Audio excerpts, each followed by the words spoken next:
Yes, beta. Good morning, everyone. Good morning, sir. Morning, good sir. Morning sir. Good morning बेटा।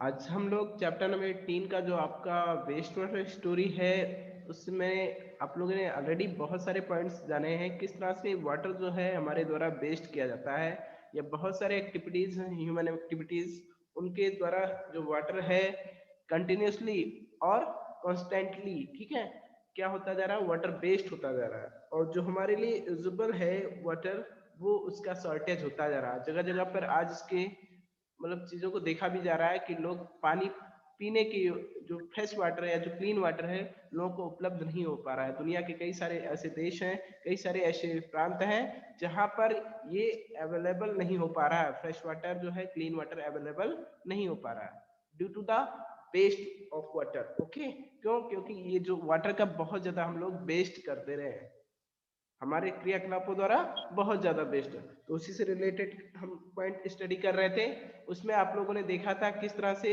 Water जो waste होता है उसमें हम जितनी भी वाटर को रिलीज करते हैं यानी एक प्रकार का जो हमारे द्वारा हमारे किसी भी यूज के बाद जो वाटर रिलीज होता है उसी को हम वेस्ट वाटर बोलते हैं चाहे वो बाथिंग की बात कर लो चाहे कुकिंग की बात कर लो चाहे कुछ भी वॉशिंग की बात कर लो है ना तमाम सारे फैक्ट्रीज ऑफिसेस हॉस्पिटल्स में जितने भी प्लेसेस पे यूज किया जाता है और जो वहां से फिर वाटर रिलीज किया जाता है उसी को वेस्ट वाटर बोलते हैं तो ठीक है इसके अलावा तो इस चीज को देखते हुए यानी एक सीरियस इशू हो गया आज के लिए ये दुनिया के लिए एक सर्वाइवल के लिए एक सीरियस इशू हो गया कि बिकॉज वाटर इज लाइफ आप जानते हो जल भी जीवन है what is not only life but जल भी जीवन है अगर जल है तो जीवन है ठीक है जल के बिना भी जीवन असंभव हो जाएगा तो ऐसे में करना है क्या आपको इन्होंने कहा इस दुनिया आज इस सीरियस मैटर को मतलब सीरियसली लेते हुए वो क्या कर रही है तमाम सारे ऑर्गेनाइजेशन वाटर ट्रीटमेंट प्लांट या वाटर को कम से कम वेस्ट हो जाए इसके रिड्यूसिंग के लिए तमाम सारे वर्क किए जाते हैं तमाम सारे प्लांट लगाए जाते हैं उस प्लांट में आपने देखा WWTP यानी वाटर ट्रीटमेंट प्लांट किस तरह से वर्क करता है जो हमारे तरह से सीवेज निकलता है यानी जो गंदा पानी हमारे घरों से निकलता है या फैक्ट्री से निकलता है उसको ट्रीट करके देन उसको रिलीज किया जाता है इनटू द वाटर बॉडी चाहे वो ओशियंस हो चाहे सीज हो या रिवर्स हो ठीक है या कोई भी वाटर बॉडी हो तब उनमें उसको ग्राउंड पे रिलीज कर दिया जाता है जिससे वहां उस जल में रह रहे जीवों को कम से कम नुकसान होता है कम से कम हानिकारक होता है उनके लिए तो यहाँ से बात आती है क्या इसके आगे भी कोई पॉइंट है हाँ इन्होंने कहा बिकम एन एक्टिव सिटीजन्स यानी हमें इसके लिए एक एक्टिव सिटीजन्स होना पड़ेगा कि इस चीज को हमें खुद से भी जागरूक होना पड़ेगा कि हमारे द्वारा कम से कम वाटर वेस्ट हो ठीक है और हम ऐसा कुछ प्रबंध करें कि उस वाटर को हम रीयूज कर सके ठीक है वाटर को क्या करें हम रीयूज करें उसे ट्रीट कर सकें खुद भी यानी यूज्ड वाटर की बात कर रहे हैं हम इन्होंने कहा बेटर हाउसकीपिंग प्रैक्टिसेस यानी जो हम घर पे कर सकते हैं जो हम वाटर को वेस्ट होने से वाटर को पल्यूट होने से हम कुछ ऐसे वर्क कर सकते हैं जिससे वाटर पल्यूट और वेस्ट होने से रिड्यूस हो सकता है यानी बच सकता है कम हो सकता है वाटर वेस्ट ठीक है तो इन्होंने इस पॉइंट को भी आपने स्टडी किया था चलिए नेक्स्ट पॉइंट की बात करते हैं इसी क्रम में 2016 में हमारे देश भारत में ठीक है स्वच्छ भारत अभियान चलाया गया मिशन चलाया गया जिसमें क्या गया जगह जगह पर नालियों की सफाई जगह जगह पर और ये लक्ष्य रखा गया कि हर घर में एक टॉयलेट हो ठीक है क्योंकि एक गंदगी का एक बहुत बड़ा कारण ये भी है इसके अलावा वर्मी प्रोसेसिंग टॉयलेट यानी अब क्या किया गया है जो फीसेस होते हैं उनको कंपोस्ट फॉर्म में कन्वर्ट करने के लिए किसका यूज किया जाता है अर्थवॉर्म्स का यूज करके उनको कंपोस्ट फॉर्म में कन्वर्ट किया जाता है तो इसे वर्मी प्रोसेसिंग टॉयलेट बोलते हैं ठीक है और फिर उस कंपोस्ट यानी कि जो आपका मैन्योर होता है यानी देसी खाद जो होता है उसका यूज कर लिया जाता है to supply the nutrients and other minerals for the plants ठीक है इनको मिट्टी में डाल दिया जाता है तो मिट्टी क्या होती है इनरिच हो जाती है बाय द मिनरल्स और न्यूट्रिएंट्स ठीक है and nutrients not point number 18.6 की बात कर ले सैनिटेशन एंड डिजीज देखिए सैनिटेशन में स्वच्छता की बात कर रहे हैं एंड डिजीज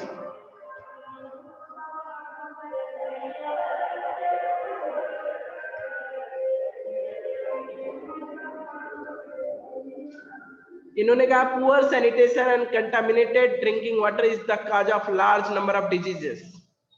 अगर स्वच्छता पे कम ध्यान दिया जाए, अगर जहां पे ऐसी स्थिति है जहां पे स्वच्छता पे ध्यान नहीं दिया जा रहा है और कंटामिनेटेड ड्रिंकिंग वाटर और दूषित जल पीने से, यानी अगर हम अस्वच्छ स्थान पे रह रहे हैं और दूषित जल पी रहे हैं, ले ठीक है, टेक कर रहे हैं, तो इसकी वजह से बहुत सारी बीमारियां हो जाती हैं। बीमारियों देखिए, जानते हो जहां गंदगी होगी वहां ऐसे तमाम सारे हार्मफुल बैक्टीरियाज ग्रो करते हैं, ठीक है, या माइक्रोब्स ग्रो करते हैं, और वो क्या होते हैं, डिजीज काजिंग होते हैं, है ना, पैथोजेंस होते हैं। जहां पे गंदगी होगी वहां पैथोजेंस वो ऑटोमेटिक ग्रो करने लगते हैं, क्योंकि वो उनके लिए सुटेबल कंडीशंस होता है, ठीक है। सड़न गलन जहां पे भी होगी इस प्रकार की कंडीशंस, वहां पे ये पैथोजेंस ग्रो करते हैं और डिजीज, तमाम तरीके के डिजीज लोगों में होने लगते हैं, दिखाई देने लगते हैं। Let us look at our own country. A vast number of people are still without sewerage facilities. देखिए, अपने देश भारत की बात कर ले, यानी हमारे देश की बात कर लो, इसमें बहुत बड़े समुदाय के, बहुत अधिक संख्या में हमारे देश के लोगों को विदाउट सीवरेज फैसिलिटीज, यानी हमारे ऐसे बहुत सारे देश में ऐसे लोग हैं जिनके यहाँ नालियों की सुविधा नहीं है। ऐसे बहुत सारे क्षेत्र हैं जहाँ पे नालियों की सुविधा नहीं है, यानी पानी को बहाव का जो एक प्रॉपर सिस्टम होना चाहिए। क्या वॉइस प्रॉपर नहीं जा रही है? आ रही है, आ रही है।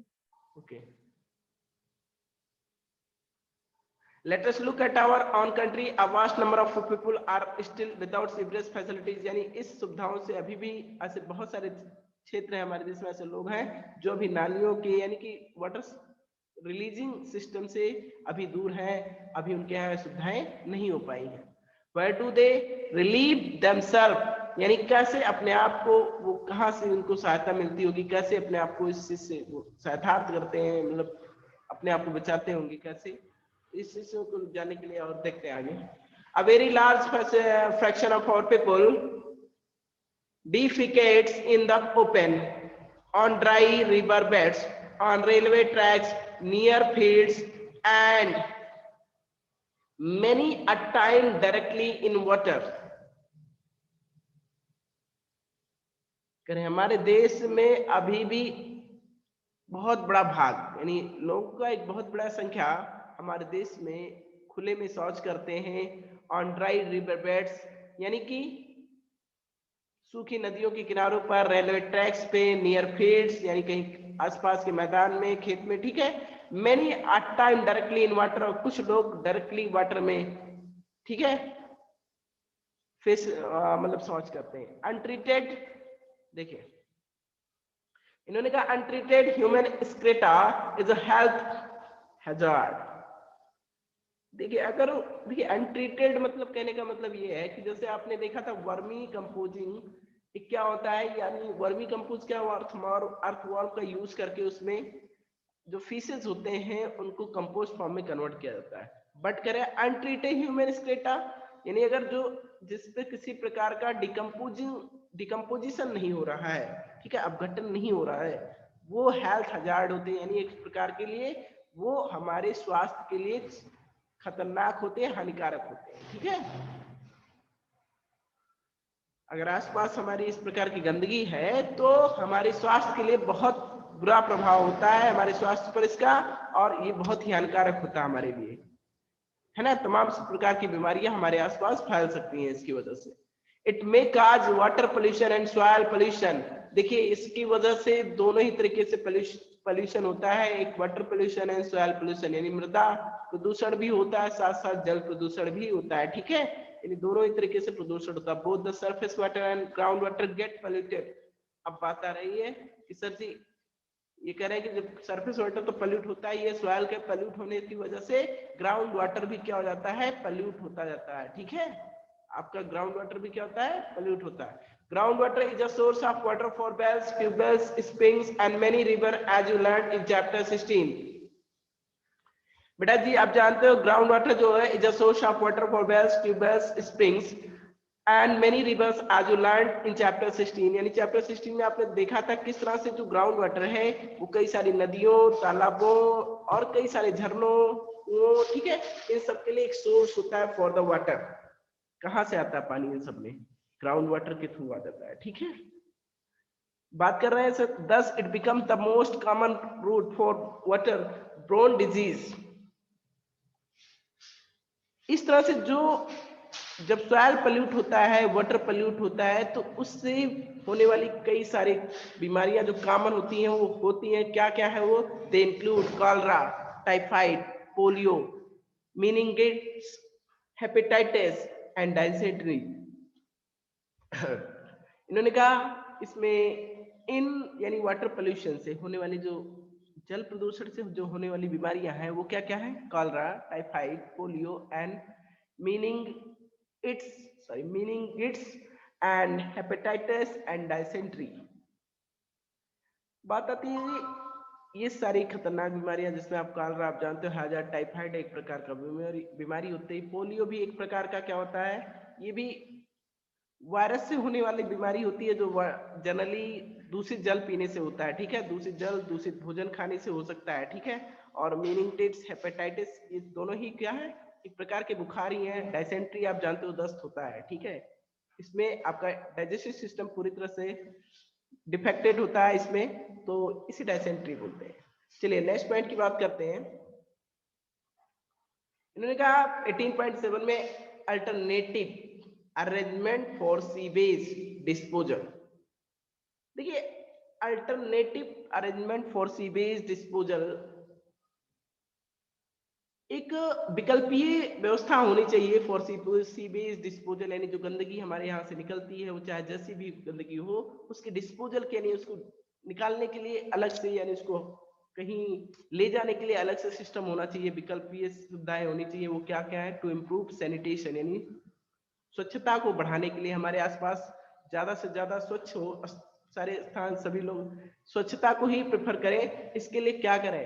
लो cost on site sewage disposal system are being encouraged.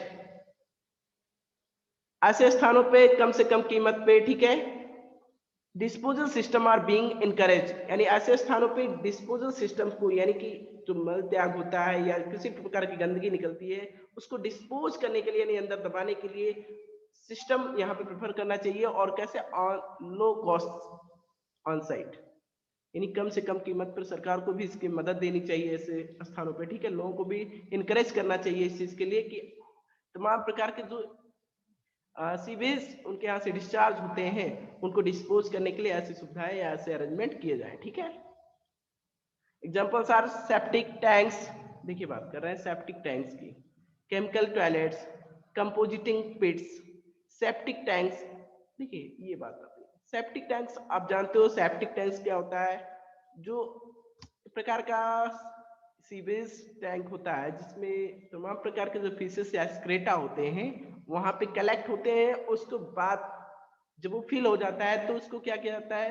उसको पाइपलाइन के थ्रू एक टैंकर में ले जाकर डिस्पोज कर दिया जाता है। उसको डिकम्पोज होने के बाद उसको कन्वर्ट करते हैं in the form of manure, यानी देसी खाद के रूप में उसको यूज किया जाता है, ठीक है। आप जानते हो फिर उसको मिट्टी में डाल दिया जाता है, वो प्लांट्स के लिए बहुत ही सुटेबल होता है क्योंकि उसमें वो इनरिच होता है इन मिनरल्स एंड न्यूट्रिएंट्स, ठीक है।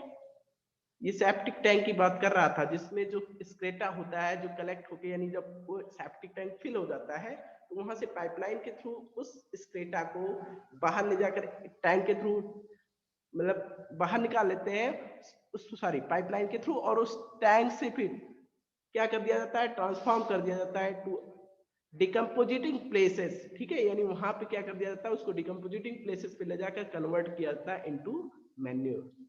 बात समझ में आ रही होगी? Yes sir. देखिए इसमें इन्होंने कहा कंपोजिटिंग पिट्स, और ऐसे हमें गड्ढे खुद बनाने चाहिए आसपास अपने, यानी सुविधाएं ऐसी रखनी चाहिए कि उसमें इस प्रकार के कंपोजिटिंग पिट्स, आपने देखा होगा पहले लोग गांव में क्या करते थे, खाद या जो भी प्रकार के फिशेस वहां से निकलते थे तो एक गड्ढे में डालते रहते हैं, धीरे धीरे जो बैक्टीरियाज होते हैं वो क्या करते हैं? इनको डिकम्पोज करके, मतलब खाद नहीं, मैं खाद बता दिया था, गोबर ओबर की बात कर रहा था। जो गांव में पहले गोबर या किसी प्रकार का जो मतलब पत्तियों का या फूलों का, यानी जब भी आपका सॉरी ऑर्गेनिक मटेरियल होता था, कार्बनिक पदार्थ, ठीक है, उसको ले जाकर एक गड्ढे में डाल दिया जाता है और गड्ढे में कुछ दिन बाद देखते हैं क्या वो खाद के रूप में बदल जाता है। किसके द्वारा? Due to the action of microbes, यानी कि तमाम सारे उसमें जीवाणुओं की क्रिया के द्वारा वो किसमें खाद के रूप में परिवर्तित हो जाता है, ठीक है। Where there is no sewerage system, अब बात आती है septic tanks are suitable for places where there is no sewerage system for hospitals, isolated buildings और a cluster of 4 to 5 houses. Septic tank कहाँ पे सुटेबल होता है? ऐसे स्थानों पे जहाँ पे सीवरेज सिस्टम नहीं होता, यानी इस प्रकार की नालियाँ नहीं होती कि इनको फीसेस को, स्क्रेटा को बाहर निकाल कर ले जाएं। और फॉर हॉस्पिटल्स, आइसोलेटेड बिल्डिंग्स, यानी चारों तरफ से घुरी हुई बिल्डिंग्स हो, ऐसे कई सारे बिल्डिंग्स होते हैं, यानी ऊपर नीचे मंजिले, कई सारे स्टोरीज होते हैं उसमें, तो ऐसे प्लेसेस पे सेफ्टी टैंक काफी यूजेबल होता है, ठीक है। और क्लस्टर ऑफ 4 to 5 हाउसेस, 4-5 घरों का जहाँ पे स्क्रेटा जा रहा हो, फीसेस जा रहे हो, वहां पे सेप्टिक टैंक काफी यूजेबल होता है। सेप्टिक टैंक समझ रहे हो ना, जहां से क्या किया जाता है, उसको फिल होने के बाद अनफिल किया जा सकता है, ठीक है, यानी उसके दूसरे उसको ट्रांसफर किया जा सकता है, उसके जो स्क्रेटा या फीसेज होंगे उसको एक स्थान से दूसरे स्थान पर ले जाया जा सकता है, ठीक है, निकाल। आपने गांव में भी देखा होगा, बाजार मार्केट में भी ऐसे कई सारे सेप्टिक टैंक बनाए जाते हैं, ठीक है, आपने देखा होगा कभी। तो चलिए ठीक है, some organisation offer hygienic on site human waste disposal technology. कुछ संगठन भी हैं जो क्या करते हैं, ऑफर करते हैं hygienic on site human waste disposal technology. These toilet do not require scavenging excreta from the toilet seats flow through covered drain into a biogas plant. ये हमारे यहाँ की बात नहीं कर रहे हैं, ऐसा मेनली सिटीज में होता है, ठीक है। कुछ ऑर्गेनाइजेशन क्या करते हैं, वो भी इस प्रकार ह्यूमन वेस्ट डिस्पोजल टेक्नोलॉजी के साथ वर्क करते हैं। वो क्या करते हैं, जो हमारे द्वारा रिलीज एक्सक्रेटा होता है उसको कलेक्ट करके बायोगैस के फॉर्म में, यानी बायोगैस प्लांट पे ले जाते हैं, वहां से बायोगैस रिलीज करते हैं और उस बायोगैस का यूज किस में किया जाता है? टू प्रोड्यूस इलेक्ट्रिसिटी और to produce energy for other works, okay. यानी आप जानते हो वहां पे इस बायोगैस का यूज इलेक्ट्रिसिटी प्रोड्यूस करने के लिए या अदर यूजेस के लिए, यानी टू ऑपरेट द मशीन्स और एनी फॉर अदर पर्पजेस, ठीक है। यानी तमाम तरीके से इस बायोगैस का यूज किया जाता है। इन्होंने भी बताया the biogas produce is used as a source of energy.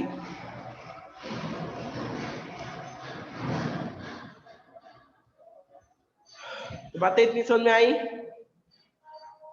Yes Yes, sir.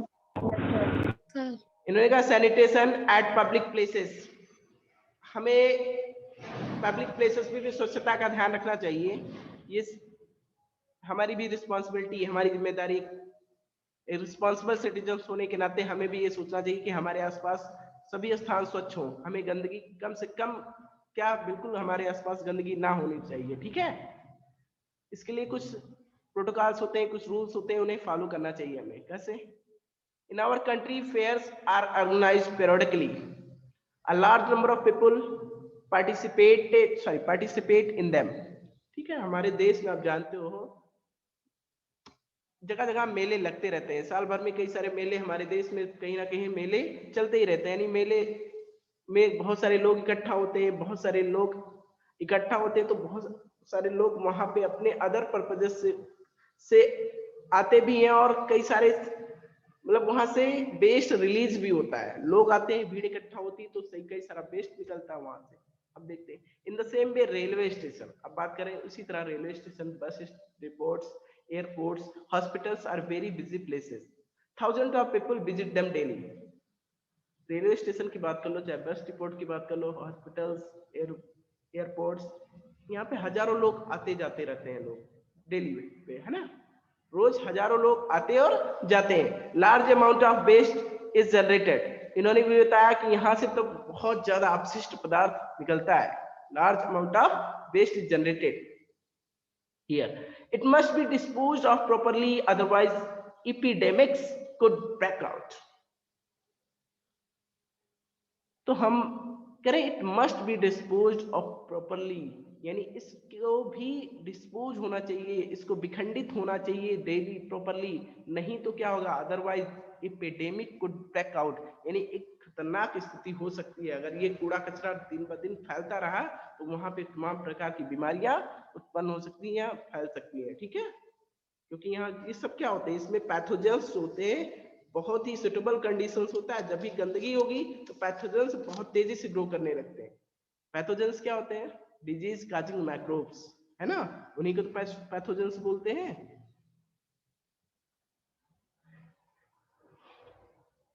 इन्होंने कहा the government has laid down certain standard of sanitation. देखिए सरकारें जो होती हैं बहुत सारे स्टैंडर्ड मानक तय कर रखी हैं स्वच्छता के लिए, लेकिन unfortunately they are not strictly enforced. लेकिन दुर्भाग्यवश इसको लोगों पर उतनी उतनी प्रतिबद्धता के साथ अप्लाई नहीं किया जा पा रहा है। स्वच्छता को लोग उतनी प्रतिबद्धता के साथ मान नहीं रहे हैं जितना होना चाहिए, लोगों को इसके लिए रिस्पॉन्सिबल होना चाहिए। However, all of us can contribute in maintaining sanitation at public places। फिर भी कह रहे हैं हम सभी मिलकर इसमें हम अपना योगदान से दे सकते हैं, किसमें, to maintaining sanitation at public places, यानी पब्लिक प्लेसेस पे स्वच्छता बनाए रखने में हम अपना योगदान दे सकते हैं। We should not scatter we should not scatter litter anywhere, यानी हमें जो कोई भी कूड़ा कचरा जो हमारे द्वारा रिलीज होता है कहीं भी इधर उधर, हम जैसे कुछ खा पी रहे हैं उसके रैपर्स हैं, पैकेट्स हैं, कुछ भी नहीं फेंक देना चाहिए इधर उधर, है ना। हमारे पास कुछ भी प्लास्टिक बैग्स है, कुछ भी है, ठीक है, कोई कैन है, तो उसको कहीं भी नहीं फेंक देना चाहिए। उसके लिए प्रॉपर प्लेस होता है, डस्टबिन होता है। कहीं भी हम देख सकते हैं, चाहे रेलवे स्टेशन की बात कर लें, एयरपोर्ट की बात कर लें, हॉस्पिटल्स की बात कर लें, या कोई भी पब्लिक प्लेस की बात कर लें, वहां पे इस टाइप के डस्टबिन मिल जाते हैं, तो हमें डस्टबिन में ही डालना चाहिए सब चीजें। If there is no dustbin inside, we should carry the litter home and throw it in the dustbin। करें ये बाई चांस कभी कभी आपको दिख नहीं रहा हो आसपास डस्टबिन, तो हमें सड़क पे नहीं या कहीं भी नहीं फेंकना है, उसको अपने साथ रखना है, घर पे लाकर फिर हमें अपने डस्टबिन में डाल देना है, ठीक है। और सिटीज में क्या होता है, म्यूनिसिपैलिटीज वाले आते हैं उस कचरे को, यानी दो तरीके के, एक इनऑर्गेनिक और ऑर्गेनिक, यानी एक बायोडिग्रेडेबल होता है, एक नॉन बायोडिग्रेडेबल होता है। मतलब ऑर्गेनिक और इनऑर्गेनिक दो प्रकार के वो डस्टबिन रखते हैं और दोनों को अलग अलग कंटेनर में लेकर जाते हैं, ठीक है। यहाँ नहीं, हमारे यहाँ नहीं होता है, बट शहरों में म्यूनिसिपैलिटीज वाले ये वर्क करते हैं। वो दोनों प्रकार के कचरों को अलग अलग कंटेनर में ले जाते हैं और उसको अलग अलग पर्पजेस के लिए के द्वारा रिट्रीट करके यूज किया जाता है, ठीक है। अब कंक्लूजन की बात करें, इससे निष्कर्ष क्या निकला है, क्या चीजें हमने समझा अभी तक। वेस्ट वाटर स्टोरी जो हम रेड करके आ रहे हैं, चीजें यही समझ में आ रही है हमारे कि हमने, अगर हम ऐसे ही कंटिन्यूसली अगर वाटर ऐसे ही वेस्ट होता जाएगा, ठीक है, तो एक टाइम आएगा क्या हो जाएगा, आधे से ज्यादा लोग अभी भी ऐसी 1/4 ऑफ द पॉपुलेशन, लगभग 1/4 पॉपुलेशन ऐसी है हमारे अर्थ की जो जिसको फ्रेश वाटर नहीं मिल पा रहा, जिसको क्लीन वाटर नहीं मिल पा रहा फॉर द यूज। तो ऐसे अगर यही प्रोसेस, यही कंटिन्यूसली यही कंडीशंस बनी रही, तो एक समय आएगा कि आधे से ज्यादा लोगों को, यानी दुनिया की आधी से ज्यादा जनसंख्या को पानी के लिए जूझना पड़ सकता है, ठीक है। आज भी देख पा रहे हो कई सारे ऐसे स्थान है हमारे देश में, पर्टिकुलर अपने देश की बात कर लें, ठीक है, जहाँ पे लोगों पीने के लिए पानी, पीने के लिए कई किलोमीटर चलकर जाना पड़ता है पानी लेने के लिए, है ना। वहां पे जनरली पानी उनके यहाँ से नहीं आ रहा है, ग्राउंड वाटर का यूज डायरेक्ट नहीं कर पा रहे हैं, उनको पानी की सप्लाई दी जाती है पीने के लिए, या क्लीन वाटर को फॉर अदर पर्पजेस उनको पीने की सप्लाई दी, वो भी टाइम टू टाइम। अगर उस टाइम पे वो ले लिए पानी तो ठीक है, नहीं तो फिर उनको वेट करना पड़ेगा।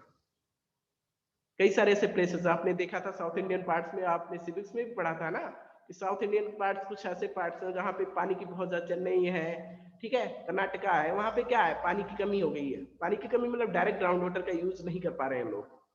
राजस्थान है, वहां पे कई किलोमीटर चलकर जाना पड़ता है। हमारे उत्तर प्रदेश के भी कई सारे पार्ट्स हैं, बुंदेलखंड है, और भी कई सारे वेस्टर्न पार्ट है हमारे यूपी के, है ना, जहां पे लोगों को पानी के लिए जूझना पड़ रहा है। तो इस सारी चीजें आप समझ पा रहे हो कि हमें बहुत ही सेंसरली, इसका मतलब कंक्लूजन यही है कि हमें पानी को कम से कम वेस्ट होने देना है, सेंसरली यूज करना है। ऐसा नहीं कि हम टैप अपना ऑन कर दिए, ब्रश कर रहे हैं तो पानी बहते देना है। यानी कुछ भी हमें करने से पहले एक बार थोड़ा सा थिंक करना पड़ेगा क्या यूज कर रहे हैं, ये हमारे लिए कितना अमूल्यवान है ना। चलिए देखते हैं। We all have a role to play in keeping our environment clean and healthy. कह रहे हम सभी को एक महत्वपूर्ण भूमिका निभानी होगी in keeping our environment clean and healthy, यानी हमें अपने वातावरण को स्वच्छ और स्वस्थ बनाए रखने में एक महत्वपूर्ण भूमिका निभानी होगी। You must realise your responsibility in maintaining the waste water source in healthy state. कह रहे आपको अपनी जिम्मेदारी का एहसास होना चाहिए the waste source the water sources in healthy state. हमें इस चीज के लिए रिस्पॉन्सिबल होना होगा कि जो वाटर सोर्सेज हैं वो हेल्दी स्टेट में रहें, यानी वो कम से कम पल्यूट हों। इस चीज को हमें इस चीज को लेकर अवेयर होना होगा, ठीक है। Adopting good sanitation practices should be our way of life, यानी हम स्वच्छता को ज्यादा से ज्यादा स्वच्छता को अपने जीवन का एक अभिन्न अंग बना लें। यानी हम कभी भी अपने आसपास कोई भी गंदगी देखते हैं तो उसको जल्दी से जल्दी हटाने की कोशिश किया जाए, ठीक है, उसको रिमूव किया जाए हमारे द्वारा। As an agent of change our individually initiative will make a great difference. अगर हम अपना योगदान देते हैं केवल एक अकेला, तो आज से एक बहुत बड़ा अंतर आ जाएगा। आप देखोगे बहुत कुछ बदल जाएगा।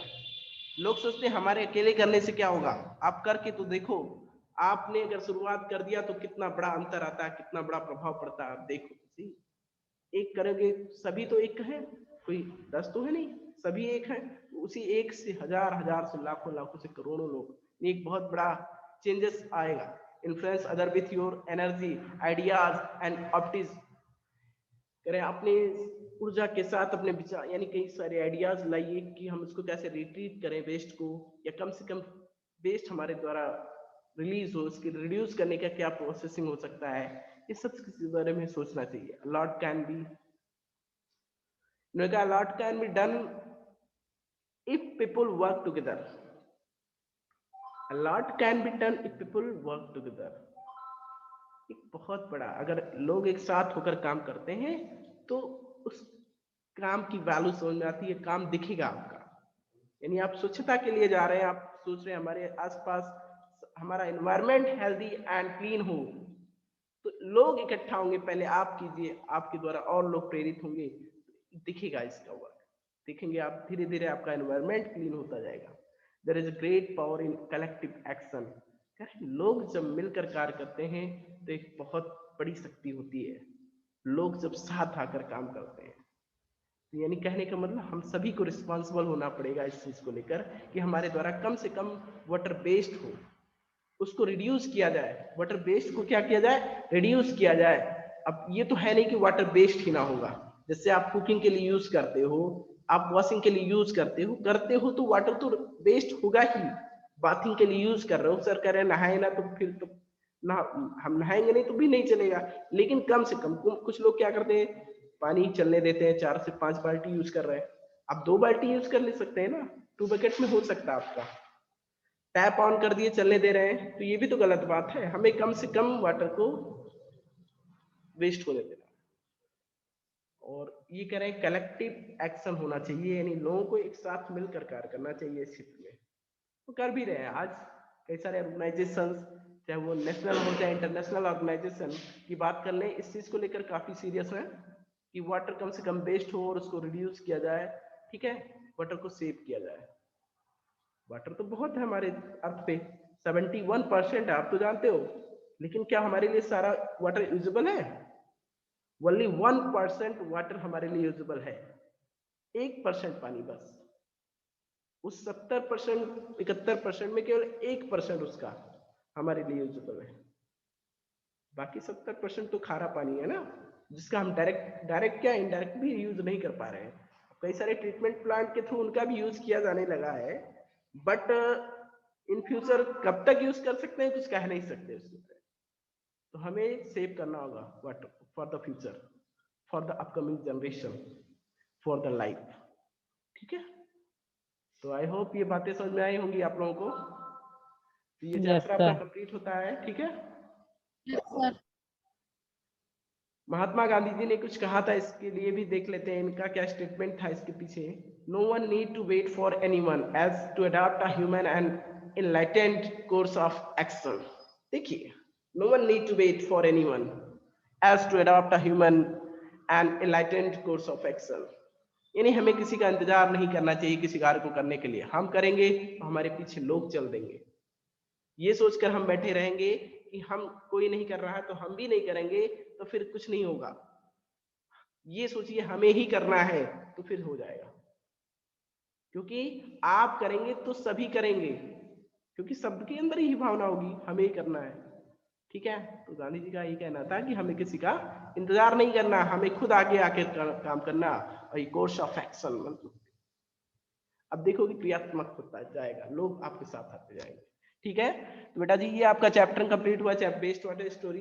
बातें समझ में आई होंगी आपको किस तरह से हमें वाटर हमारा जो पहले की अपेक्षा थोड़ा सा रिड्यूस हुआ है वेस्ट होना, बट अभी भी लोगों को जागरूक होना होगा, इसके प्रति अवेयर होना पड़ेगा। ठीक है, और कम से कम वाटर वेस्ट हो। नेक्स्ट डे आपका जो एक्सरसाइज डिस्कशन है वो रिमेन्स रह जाता है, वो नेक्स्ट क्लियर कर दिया जाएगा, बिकॉज अभी टाइम ओवर हो रहा है, लेस देन 1 मिनट्स है। सो आज के लिए क्लास ओवर किया जा रहा है। ठीक है, नेक्स्ट डे इसका आप एक बार आप लोग खुद से चेक कर लेना। ठीक है, इसको आपका रीडिंग कंप्लीट ही हो चुका है, आप देख लेना क्वेश्चंस के, जो भी एक्सरसाइज से रिलेटेड क्वेश्चंस हैं उनको देख लेना, जो भी डिफिकल्टीज होंगी वो नेक्स्ट क्लास में क्लियर कर दिया जाएगा। ठीक है, यस सर। एवरीवन